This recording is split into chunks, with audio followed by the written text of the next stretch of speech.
Ya, a ver, primero que todo quería hacer un primer follow-up, o mejor tener un feedback de ustedes. ¿Están todos familiarizados con inteligencia artificial o no? La pregunta es depende, o sea, la respuesta es depende. ¿Verdad? Estamos todos expuestos a esta inteligencia artificial. Bueno, entonces voy a hacer una pequeña introducción muy breve. Vamos a hablar entonces de algunas investigaciones que hemos hecho en mi departamento y después cómo esta expertise se ha ido aplicando en temas prácticos, en temas reales. ¿Ya? Entonces, a ver, ¿qué es lo que es IA? Una definición es básicamente la inteligencia, la ingeniería o ciencia encargada de implementar sistemas inteligentes. ¿Qué es lo que es inteligente? Sistemas que sean capaces de adquirir información y tomar y emular el sistema nervioso central en algunas tareas específicas. ¿Ya? Por ejemplo, reconocimiento de padrones, toma de decisiones, etc. ¿Ya? Otra es la idea de entender la acción y el pensamiento de lo que se llama inteligencia. Como sea, nos interesa observar, detectar y medir un dado entorno. Por lo tanto, ya tiene una connotación esencialmente aplicada. ¿Ya? Queremos adquirir información y actuar en este medio. Uno puede hablar de tres tendencias ya en IA. Una es aprendizaje basado en reglas, otra es lo que está muy de moda, aprendizaje estadístico, machine learning, y dentro de machine learning, por supuesto, deep learning, y después aprendizaje basado en contexto. ¿Ya? Aprendizaje basado en reglas, voy a ser bastante sucinto, bastante sintético para aprovechar el tiempo. Pues básicamente la idea es incorporar en nuestro programa las reglas claras de cómo nosotros queremos que el sistema use para tomar sus decisiones. Por ejemplo, un software para jugar ajedrez. ¿Ya? Después viene el aprendizaje basado en Machine Learning, y esto surge, ¿ya? Cuando en 2004 DARPA, que esta agencia de Estados Unidos de defensa que financia proyectos de investigación con posibles aplicaciones de defensa, pero también aplicaciones comerciales. La Internet es un resultado de este tipo de financiamiento. ¿Ya? Realizó una competencia en el desierto de autos autónomos, ¿ya? En 2004. La idea era recorrer 240 kilómetros. Ninguno llegó a la meta. ¿Ya? Al año siguiente, cinco autos consiguieron llegar a la meta. ¿Y cuál fue la innovación? El aprendizaje automático, ¿ya? O machine learning. ¿Por qué? Porque se le permitió a los computadores a bordo, ¿ya? Reconocer, por ejemplo, sombras, distinguir entre sombras y obstáculos, mediante ejemplos. Mediante muchos ejemplos, estos sistemas computacionales a bordo fueron capaces de ir reconociendo, distinguiendo los diferentes obstáculos o las diferentes imágenes que iban observando en el camino. Y aquí uno puede hablar, por ejemplo, de HMM, que se ha usado mucho en reconocimiento de voz, lenguaje escrito, video. Uno puede hablar de Deep Learning, ¿ya? En donde cada unidad de estas, vamos a hablar un poco más adelante, simula una neurona, ¿ya? Y tiene una correlación matemática súper interesante. ¿Ya? Y por último viene el aprendizaje basado en contexto. ¿Ya? ¿Cuál es la idea? La idea es simular más el sistema nervioso central, ¿ya? Del ser humano, y tratar del todo, ¿ya? Reconocer algunas partes que son más importantes que otras. Entonces, ustedes aquí una guagua, un bebé con un cepillo de dientes, y que en una task, ¿ya? De reconocimiento de imágenes, esta imagen se confundió con un jugador de béisbol con un bate. ¿Ya? Aquí vemos dos imágenes, ¿verdad? De un búho y de un gato. Podrían ser similares, pero nosotros claramente los distinguimos como especies diferentes, porque somos capaces de identificar del todo partes que son más importantes que otras. Y eso es lo que los médicos llaman de Gestalt, ¿ya? La teoría de la Gestalt, que es muy antigua, viene de la época de Goethe. ¿Ya? Bien, ¿qué es lo que tiene una neurona interesante? La neurona recibe información de varios dendritos, de otras células nerviosas, y si se pasa un umbral, eso activa un pulso eléctrico que se propaga hacia otras neuronas, ¿verdad? Y este sería nuestro modelo matemático, ¿ya? Básicamente una combinación lineal, ya de varias entradas, y después estas combinaciones lineales, ¿verdad?, pasan por una activación no lineal, ¿ya? ¿Qué tiene de interesante esto de acá? De que si yo genero varias capas de estas unidades, ¿ya?, uno puede ser inspirado por este teorema de la aproximación universal. ¿Qué es lo que dice este teorema? ¿Ya? Dice que yo puedo aproximar cualquier problema, si es que existe, ¿verdad?, con capas, un cierto, capas ocultas, en la que cada nodo de estas capas simula, ¿verdad?, una neurona con este modelo de combinación lineal, pasando por una activación no lineal. Y hay varias redes, por ejemplo, la primera red que les mostré a ustedes, que es esta de acá, nosotros llamamos Feed Forward, muy, muy apropiada para patrones estáticos, pero si queremos, por ejemplo, analizar procesos que son variables en el tiempo, tenemos las redes recurrentes, ¿ya? Y el STM es una de ellas, ¿ya? Bien, una observación, ¿ya? AI no es equivalente a Big Data, ¿ya? Nosotros podemos utilizar o no grandes cantidades de datos. De hecho, hay muchas aplicaciones, por ejemplo, en medicina, donde esa cantidad de datos no está disponible, ¿ya? Y Big Data puede o no usar herramientas de inteligencia artificial, ¿ya? Entonces, aquí quería mostrar un ejemplo de algunas de las cosas que nosotros hemos estado haciendo. Jarvis, busca la caja. Le voy a pedir a Hernán Rojo que la busque. Voy a buscar la caja. No me voy a extender más en el video, pero básicamente ustedes pueden ver estos videos en la página web de mi laboratorio, www.lptv.cl/demos.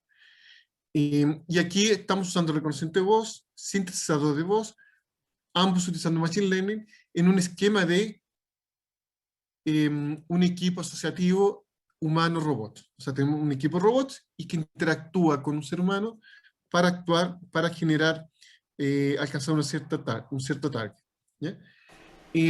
¿Dónde más hemos usado inteligencia artificial? Nuevamente, en interacción humano-robot, es muy importante, ¿ya? El problema que se vislumbra en el futuro, es que el robot sea capaz de perfilar, ¿ya?, o identificar las intenciones del usuario. Y eso se puede dar en el ámbito físico, por ejemplo, detección de movimiento, estado de salud, fatiga, etc. Cognitivo, voy a hablar de salud un poco más adelante, entender qué es lo que el ser humano intenta, ¿ya?, quiere hacer, ¿ya?, personalidad, emoción, etc. Lo que se llama theory of mind, ¿ya?, teoría de la mente. Y social, o sea, reconocer ciertas reacciones del usuario, del ser humano, que identifiquen un código dentro del comportamiento social, ¿ya? Bien, aquí tenemos nuestro robot Jarvis haciendo una presentación. En esta ocasión especial queremos descubrir el retrato del destacado profesor con Aquí, todo el mundo por ejemplo, el poder de perfilar usuarios. Supongamos que el usuario, la persona, la audiencia, reacciona con algo que no debía haber dicho, o una secuencia de palabras divertidas o inapropiadas, y la idea es que el robot sea capaz de entender, ¿verdad?, que algo ocurrió con su interacción, ¿ya?, y cambiar la actitud, ¿ya? Y cómo las personas reaccionan, ¿ya? O sea, perdón, cómo las personas interactúan de diversos modos. Aquí tenemos un guía en museo, tenemos una misión de rescate, tenemos personas trabajando en una cafetería, tenemos una sala de clases, y en todas ellas, ¿ya?, las personas interactúan de un modo muy dinámico. A veces están viendo al interlocutor, a veces no, a veces tenemos que seguir al interlocutor. Y una de las cosas que hemos visto acá, que hemos abordado en el laboratorio, es cómo un robot, por ejemplo, puede seguir a un usuario, ¿ya? Y esto está usando, por ejemplo, inteligencia artificial para reconocimiento de imágenes, en donde el robot toma las imágenes, las manda a un servidor, ¿ya?, y después reduce la distancia angular entre el centro de la imagen y lo que el robot está observando, ¿ya? Por ejemplo, este básicamente es el sistema, el loop cerrado, en donde tenemos la captura de imagen y después la detección de objetos. Ya, armamos una plataforma, nosotros, en la que el robot, por ejemplo, está moviendo.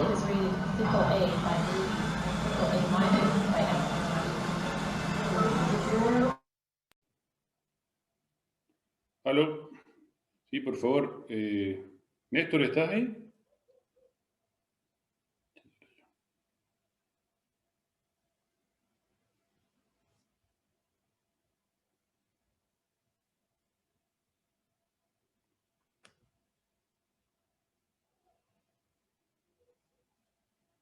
Néstor, ¿escuchas? Sí, creo que se cortó la conexión por un minuto. ¿Me están escuchando, no? Ahora sí, pero no compartes. Ya, voy a compartir ahora. ¿Están viendo? Sí. Ya, entonces, aquí el robot se está moviendo, ¿verdad? Trata de seguir un target acústico usando imágenes, pero al mismo tiempo hay ruido que introducimos con otros dos parlantes. ¿Ya?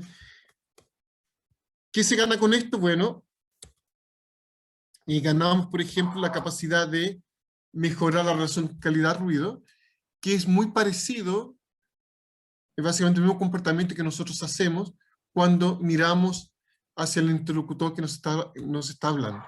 ¿Ya? Hemos abordado otros problemas, por ejemplo, cómo modelar el ambiente acústico en una sala, ¿ya? Que no, un problema que en principio no tiene solución. ¿Ya? Me voy a saltar esto. El resultado interesante acá es de que con pocos datos de entrenamiento conseguimos resultados muy parecidos a las APIs de Google y IBM. ¿Ya? Bueno, ¿cómo estamos aplicando todo este know-how? ¿Ya? Además de la interacción hombre-robot. Por ejemplo, en la detección y caracterización de la actividad volcánica. ¿Ya? Los volcanes pasan por estados, ¿verdad? Ustedes saben, alerta amarilla, alerta roja, etc. Y la idea es, en un proyecto FONDEF que tenemos en colaboración con la UFRO, ¿ya? Y el Observatorio Volcanológico de los Andes Sur, es usar Machine Learning y procesamiento de señales para detectar, ¿verdad? Los diferentes estados por los cuales un volcán está pasando desde el punto de vista de peligro para la comunidad. Y uno de los problemas que estamos abordando es justamente la detección del epicentro, que es un problema bastante difícil, ¿ya? de automatizarlo, y nosotros lo estamos haciendo con unas redes que les mencioné, que son las LSTM, Long Short Term Memory, ¿ya? Usando una estrategia que la llamamos end-to-end. End-to-end es una estrategia que apareció hace algunos años, no mucho, en la que la idea es modelar un sistema como entrada y salida sin considerar necesariamente modelos intermedios. ¿Ya? Es un approach bastante disruptivo, pero con un gran potencial de aplicación. El otro tema es, otro proyecto FONDES que tenemos en sismología, ¿ya? Todos los países de la costa pacífica de América del Sur o América Latina sabe a qué me refiero, y estamos hablando, por ejemplo, de detección automática de eventos cuya magnitud es menor a M3. ¿Por qué es importante hacer esto? ¿Ya? No hay recursos humanos para detección de eventos de magnitud pequeña, ¿ya? De magnitud baja, que son muy importantes, ¿ya? Porque dan indicación de la sismicidad de los lugares. O sea, por ejemplo, hay lugares, aquí en Santiago mismo tenemos una falla, la falla de San Ramón, en donde hace algunas décadas se decía que no había actividad y ahora sabemos que sí la hay, ¿ya? Y se ha construido mucho alrededor de esta falla. El otro problema que estamos abordando, es la determinación temprana para eventos mayores a M5 a M6, lo que es muy importante para tratar de reducir, por ejemplo, la aviso de tsunamis, y el otro, la detección y caracterización de enjambres de terremotos. Bueno, salud es otro tema en donde se ha aplicado Machine Learning, ¿ya?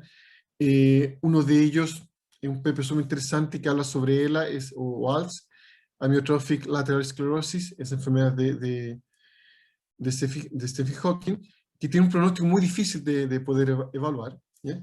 Y aquí la idea, lo que se hizo básicamente fue tomar características de análisis clínico, que eran 7, 6, 7, y 2000, ¿verdad?, parámetros obtenidos a partir de resonancia magnética. Lo que es imposible de tratar, ¿verdad? Que un médico va a tratar, o un equipo médico pueda tratar de analizar miles de señales, ¿verdad? Miles de información paramétrica. Y se llegó a un resultado muy interesante. Nosotros acá, voy a saltar esto de acá, aplicamos Machine Learning a lo que es la detección de dificultad respiratoria, ¿ya? La idea es, en el marco del COVID, tomar la señal telefónica, pedirle al usuario que pronuncie una serie de fonetizaciones controladas y poder identificar si la persona está pasando por una crisis, tiene un problema de dificultad respiratoria o no, ¿ya? ¿Cuáles son los objetivos del proyecto? Bueno, detectar ese seguimiento automático de población de riesgo de COVID-19, ¿ya? Porque son esas personas básicamente que pueden generar cuadros mucho más graves, cuadros clínicos mucho más graves, ¿ya?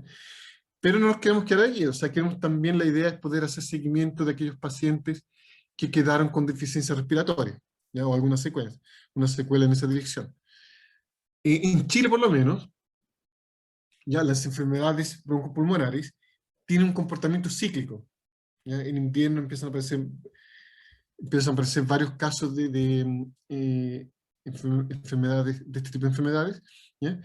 Y la idea es usar esta herramienta para, de cierta manera, acompañar o monitorear, ¿verdad?, los brotes que van a ocurrir en invierno de estas enfermedades que provocan dificultad respiratoria, pero además, por ejemplo, evaluar las zonas de riesgo. ¿Qué tan graves son las zonas de sacrificio, perdón, ¿verdad?, desde el punto de vista de contaminación para el sistema respiratorio?